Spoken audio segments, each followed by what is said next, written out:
reality. Now, this is something that's in my personal point of view, and of course, it's based on two schools of thought which diverge into one. One is from spirituality, where the observer creates the reality, and the other one is from quantum physics. Some things exist because you're observing it. And for those of you who are academic, who love to look up academic notes and so on, so you can definitely look into all the studies that's been done into quantum physics, which is one of the most advanced uh, levels of scientific research and most established physics that's been done again and again.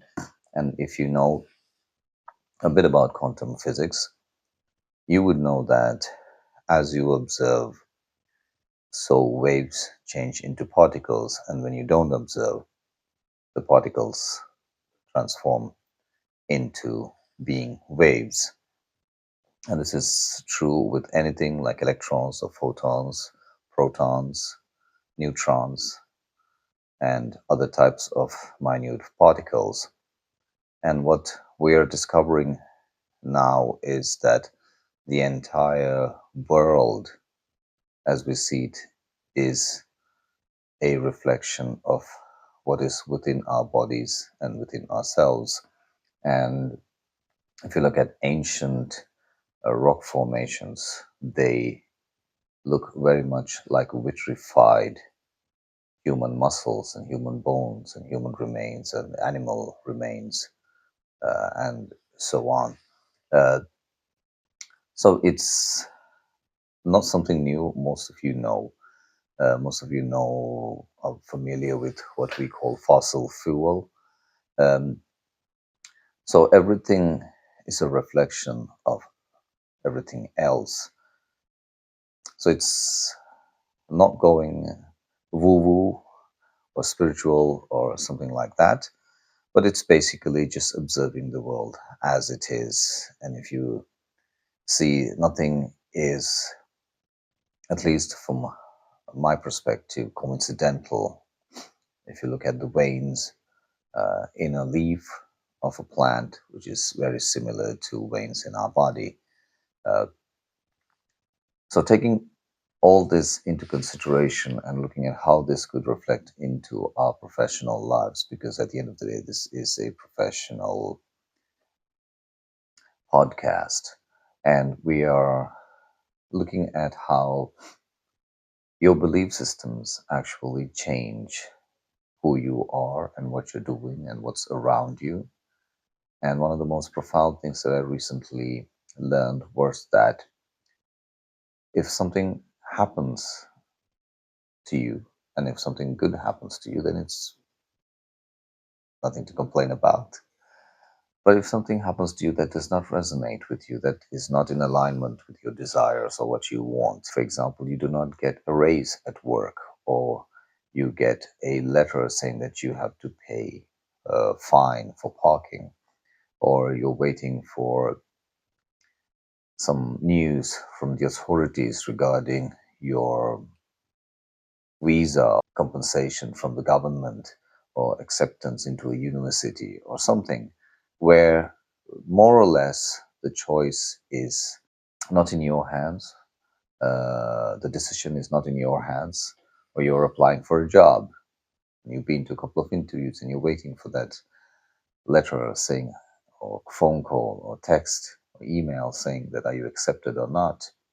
So if it goes, as I mentioned earlier, according to what you desire, that is perfectly all right. But if it doesn't go according to what you desire, how you want things to turn out, it's not that it is something that is not bad, but it's just you need to change your belief system around it. You need to change your perspective around it. Say, for example, you ask someone out,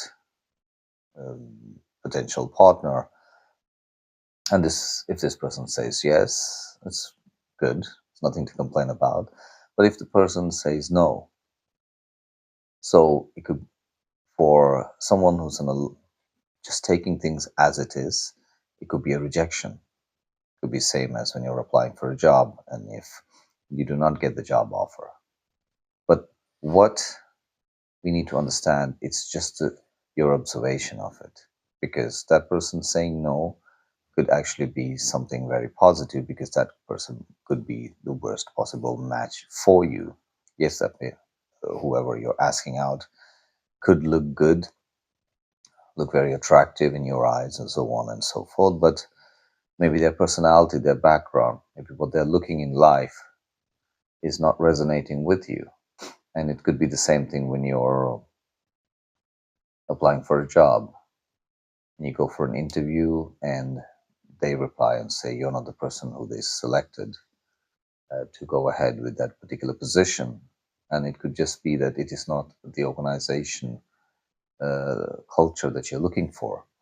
It is not the right position for you.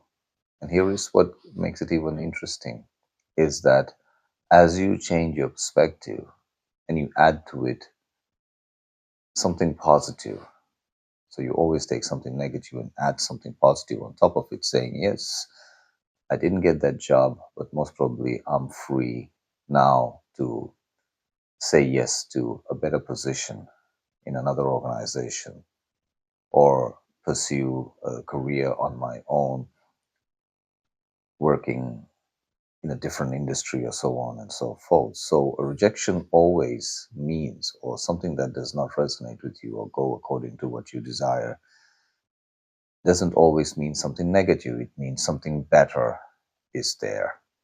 And I remember when our parents used to tell us that, oh, don't feel sorry about this, there's something better there for you. And unfortunately, because we are programmed in this victim mindset, where we actually love being the victim. If you see sometimes, if you look at artists, if you look at music that they create, especially musicians, they celebrate victimhood. Look at love songs, it's most about being victims, especially country songs, um, where his girlfriend left him, his father died, his mom's sick, and somebody stole his pickup truck, or so on and so forth. So they celebrate victimhood. And we have become a society that actually is programmed to be victims, programmed to be people who do not have control of our own destiny. And look at everything. Look at the TV. Look at the news. Every day it's making disempowering you, taking the power away from you. There's some disaster somewhere. Someone is dying. Someone is suffering, and so it's putting you into this state of mind. It's normal to be a victim. So once you are conscious about how much everything around us is making us go into this victim mindset. Somebody did wrong to me. Oh, poor me, I'm a victim. Oh, my school did wrong to me and didn't give me the cheerleader position that I wanted. Oh, I'm a victim. Oh, the bank rejected my loan. Oh, I'm a victim. And and it's not just promoting being victim, but it's actually romanticizing it, making it into art. And so this type of programming that's around us has stolen our ability to believe that we are the ones who create our own reality, just as quantum physics says, as you observe, so the particular thing that you're observing comes into being. And this is scientifically proven, as I mentioned, with the two slit experiment. You can just go on YouTube and type two slit experiment in quantum physics, and so many scientists, including Einstein, speaks about it. So it's something that I have to keep reminding myself as well, not to be a victim when something doesn't go according to the way that I desire. And since we are so programmed to believe, to live in this state of victim mindset, and the more I look at every TV program, every news article, everything on social media, Every the way people speak, how much that they go into this victim mindset, I remind myself that this is not my real state, but it's what the world wants you to be, continuous victim.